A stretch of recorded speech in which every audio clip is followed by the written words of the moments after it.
School থেকে বাড়ি ফেরার পথে দেখলাম খুব সুন্দর একটা বৃষ্টি নামলো।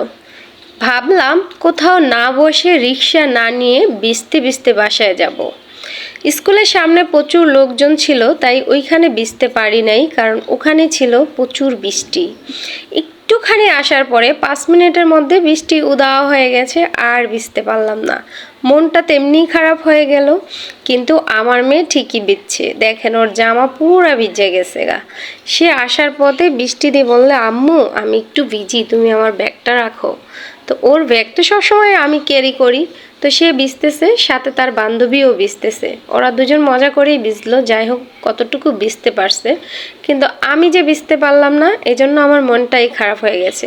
দেখেন টিনের চাল থেকে বৃষ্টির ফোঁটাগুলো টপ টপ করে পড়তেছে, দেখতে ভীষণ মিষ্টি লাগছে। এইদিকে আছে শাকসবজির বাগান, সেগুলো দেখতে ভীষণ ভালো লাগতেছে। শাকসবজির উপরে বৃষ্টি পড়তেছিল। এই বছর বৃষ্টিতে আমি ভিজতে পারলাম না একদিনও মন মতো। যেদিনই বৃষ্টি নামে আমি ভিজতে যাব, সেদিনই কোনো না কোনো প্রবলেম আমার সামনে দাঁড়ায়। মন খারাপ করে আর কি হবে, কোনো একদিন হয়তো ভিজতে পারবো অনেক মজা করে। তো বৃষ্টি যারা পছন্দ করো, প্লিজ আমার কমেন্টে জানাবা যে কার কার বৃষ্টি পছন্দ। আর ভিডিওটা ভালো লাগলে অবশ্যই পেজটাকে ফলো দিয়ে লাইক দিয়ে এই ভিডিওটা তোমরা শেয়ার করে দিবা।